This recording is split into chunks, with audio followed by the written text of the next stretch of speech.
everybody, welcome to my channel. My name is Nairi. I'm an adopter and I've been a foster carer, and I talk about adoption, foster care, childhood trauma, that type of thing. So if that interests you, please subscribe. So today what we're going to do is we're going to look at normal development for a 6 to 12 month old baby or toddler, however you want to look at it, and look at how that might then affect a child that hasn't had that. So a child that's come from a chaotic, neglectful household.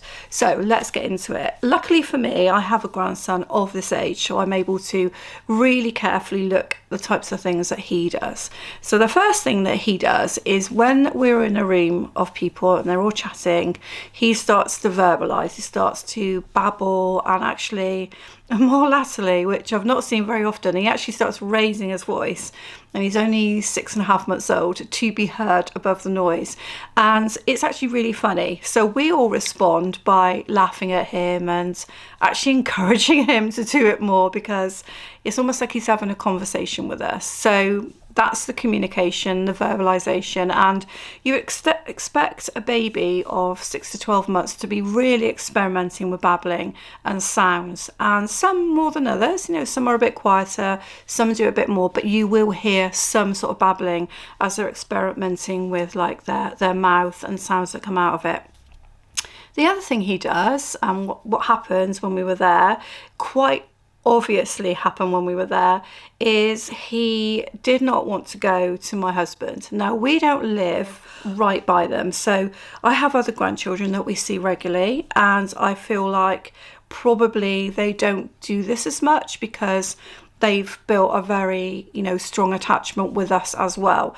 But being that we're a little bit further away from this grandson, he did not want to go to my husband's. He was all right with me, actually, but he definitely, to start with, especially when he was tired, he didn't want to go to my husband. Now, that's a really good sign. Why is that a good sign? Because he doesn't know my husband that well. So the fact that it's his granddad means nothing at this point, and neither does it matter that I'm grandma. It might be that he's less observant around females, less, worried around females, so he's happy to go to them. Who knows? But it's a good sign that he has some awareness of who he's with.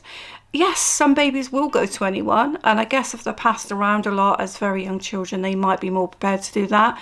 But a lot of babies do have an awareness of if there was someone different, they're not too sure. So it's a really good sign. So shall we say they've got the preference, first of all, of their primary attachment figure, which is generally the mum, not always, but they've got their primary attachment figures, and then when it goes out from there, if they don't know somebody that well, they're going to be more wary. So that's another thing. Another thing that he is doing as well is he's really looking at objects and being stimulated by things above his head. So when things are above his head, he's watching them intently.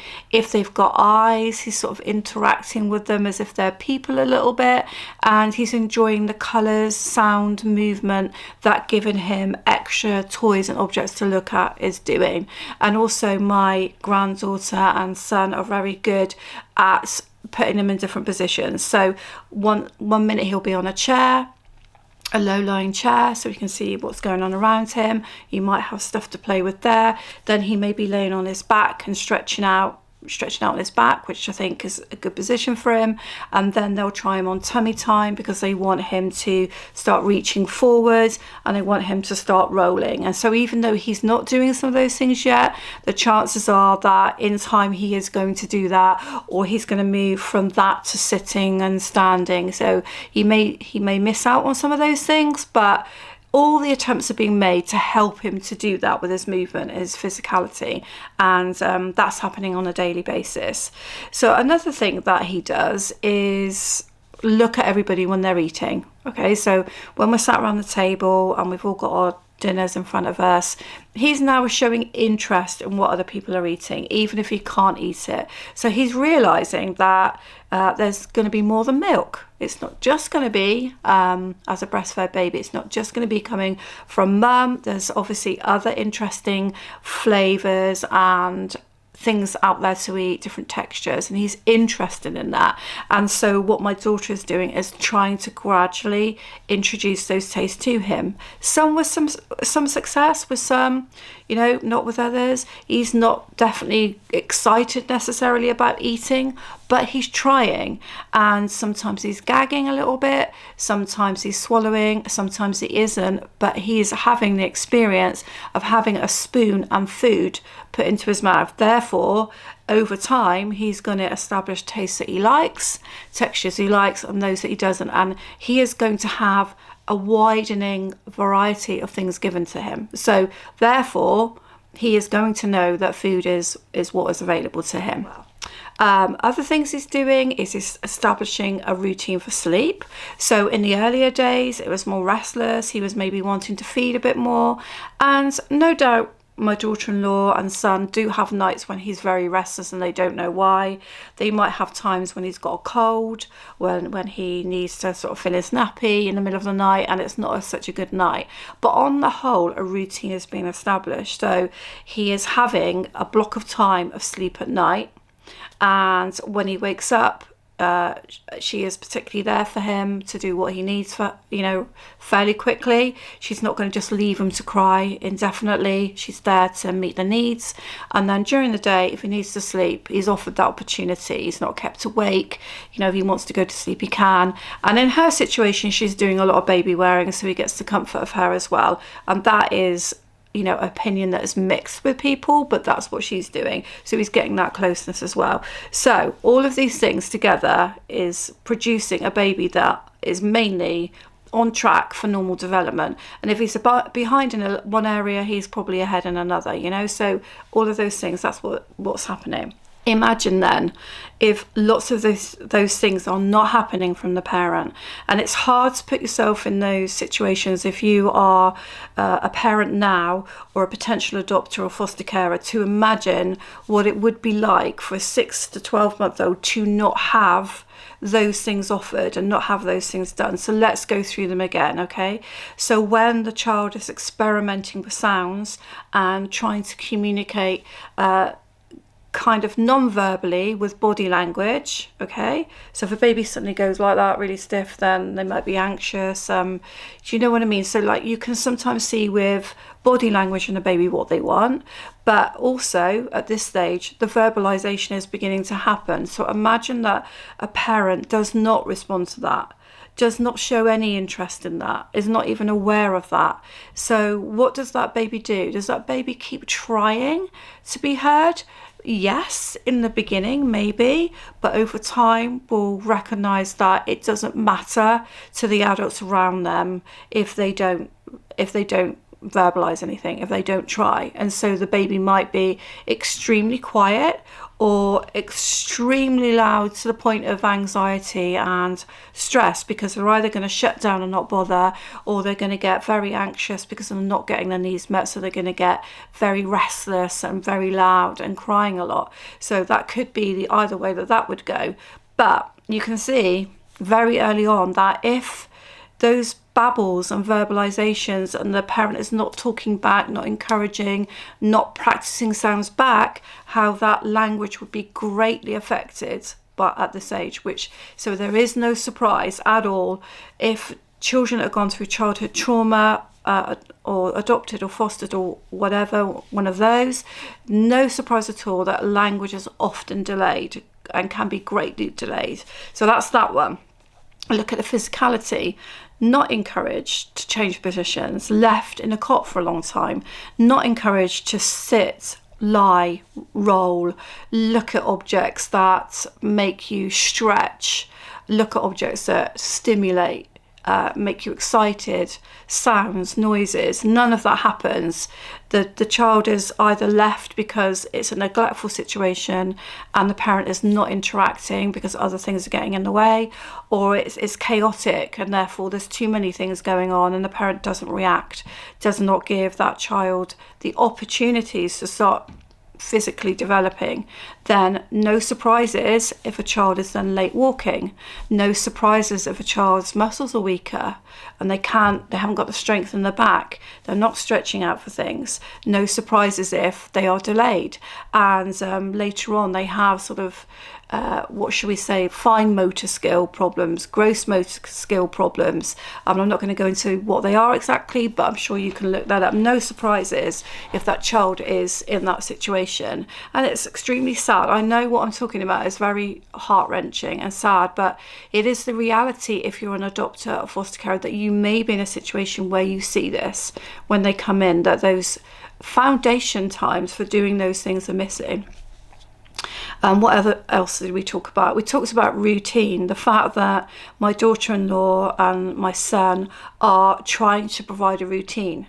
So they're not just making the day and the night the same. Sometimes the day and the night might end up the same, but they're having a routine where they're offering him a feed at a certain point in the morning, and then a little bit of solids, because now he's trying solids sometime in the morning. And then they're going through the day where there is a lunch time, and there is a tea time or dinner time, and there is a time when it gets darker, and they may bath him, they may not, but there's a time in the evening when things quieten down, and when they're aiming to get him, dressed for bed and put him to bed for the night time. They have a structure, and in a chaotic or neglectful house that might not be the case. The baby might be left. If it goes to sleep for the night, it does. If it doesn't, it doesn't. The trying of the solids or the meal time or the feed might just happen as and when it's convenient for the parent.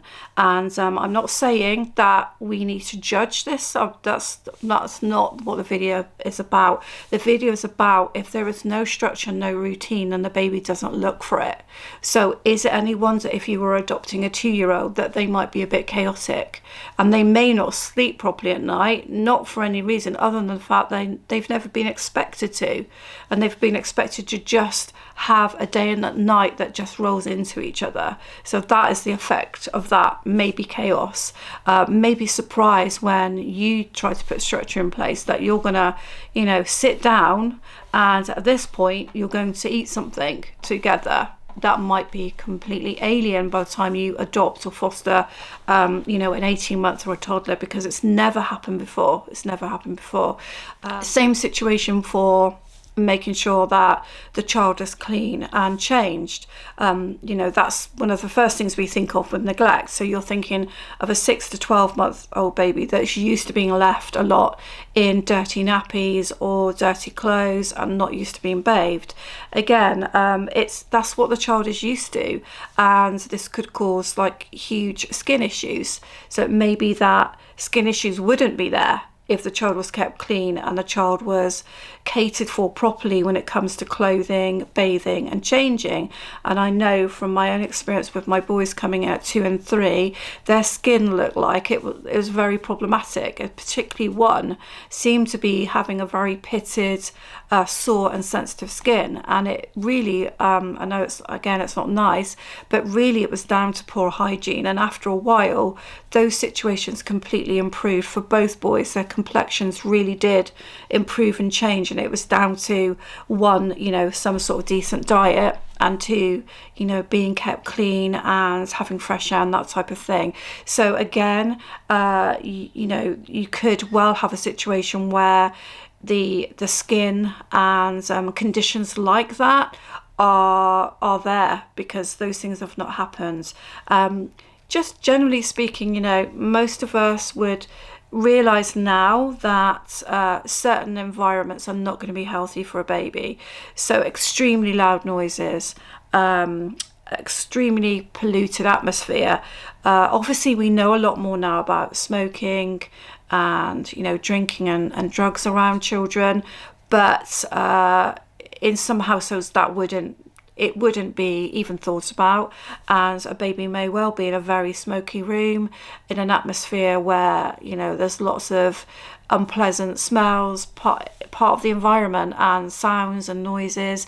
So the child might then be affected by that, might have a lot of chest infections, might have poor health because of that.